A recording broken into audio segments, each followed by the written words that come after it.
সেই সমাজের একটা পরিবর্তন নিয়ে আসলেন, যেটা আমাদের চোখের সামনে উদ্ভাসিত হয়ে আছে, যার কারণে আজকের জুমাতেও প্রত্যেকটা ইমাম বলেছেন যে খায়রুল কুরুনি কারনি, সর্বশ্রেষ্ঠ যুগ আমার যুগ।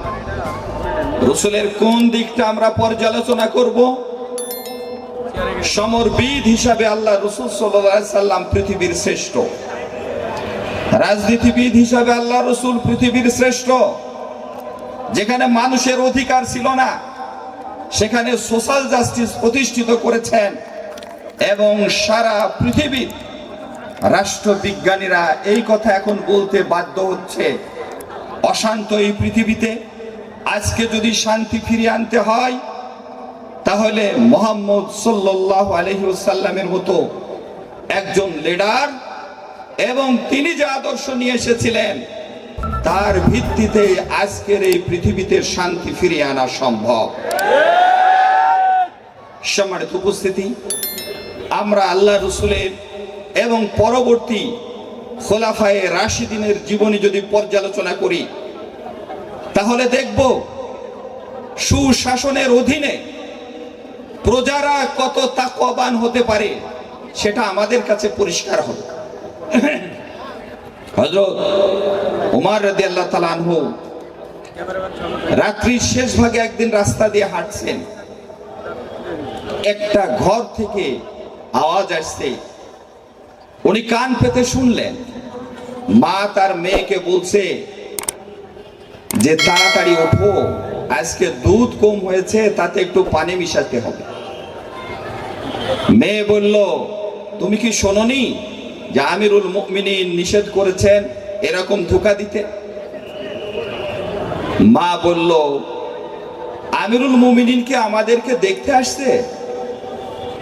মেয়েটি তখন বলল, আল্লাহু ইয়ারানা, আল্লাহ আমাদেরকে দেখছেন।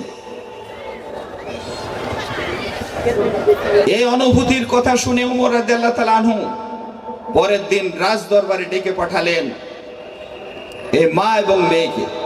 তারা তো আতঙ্কিত, কেন আমাদেরকে আমিরুল মুমিনিন ডাকলেন? আমিরুল মুমিনিন বললেন, গত রাত্রি তোমাদের সমস্ত কথা শুনেছি।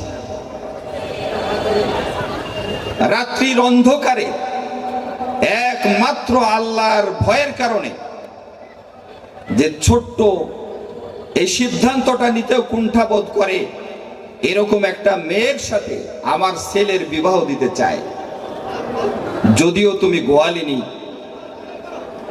এরকম তাকওয়াবান মেয়ের সাথে বিয়ে দেওয়ার পরে সেই ওরসে খলিফা ওমর ইবনে আব্দুল আজিজ, যাকে পঞ্চম খলিফা বলা হয়, তার জন্ম হয়েছে।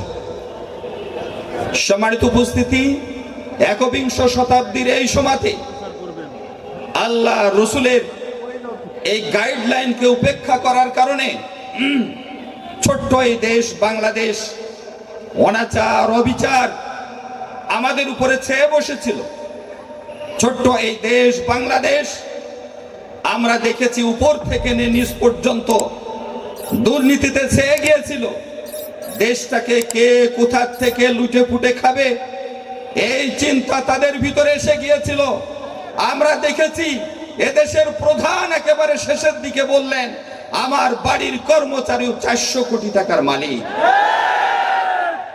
সম্মানিত উপস্থিতি, আজকের অশান্ত এই বাংলাদেশ, আজকের এই দুর্নীতিযুক্ত বাংলাদেশ আবার যদি শান্তি ফিরিয়ে আনতে হয়, আল্লাহ রাসূল সাল্লাল্লাহু আলাইহি ওয়াসাল্লাম ১৫০০ বছর আগে তাকওয়ার ভিত্তিতে যে সমাজ, যে রাষ্ট্র প্রতিষ্ঠিত করেছিলেন, সেই সমাজ এবং রাষ্ট্র সেই আদর্শের ভিত্তিতে প্রতিষ্ঠিত করলেই কেবল শান্তি ফিরে আসতে পারে।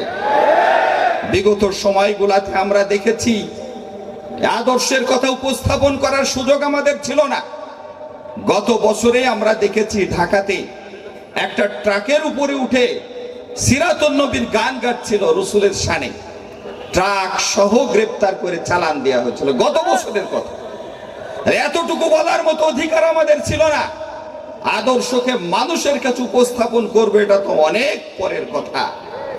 ধন্যবাদ জানাই আজকের কানন সাহিত্য শিল্প গোষ্ঠীকে, ইসলাম যে সংস্কৃতির মতো একটা ব্যাপক জিনিস, যার ব্যাপকতা সমাজ এবং রাষ্ট্রের সর্বস্তরে, সেইটা প্রচার প্রসারের লক্ষ্যে আজকের আয়োজন করেছেন। আমি ধন্যবাদ জানাই আমার পক্ষ থেকে কানন সাহিত্য শিল্প গোষ্ঠীকে। আগামী দিনগুলোতে এই আদর্শের ভিত্তিতে আমাদের সমাজ, পরিবার, সমাজ, রাষ্ট্রের সর্বস্তরে আল্লাহ রসুলের আদর্শকে প্রতিষ্ঠিত করার জন্য যাতে আমরা অনুপ্রাণিত হই, আল্লাহ আমাদের সকলকে সেই দিনের অনুসারী হিসাবে কবুল করুন। আমিন। আসসালামু আলাইকুম ওয়া রাহমাতুল্লাহি ওয়া বারাকাতুহু।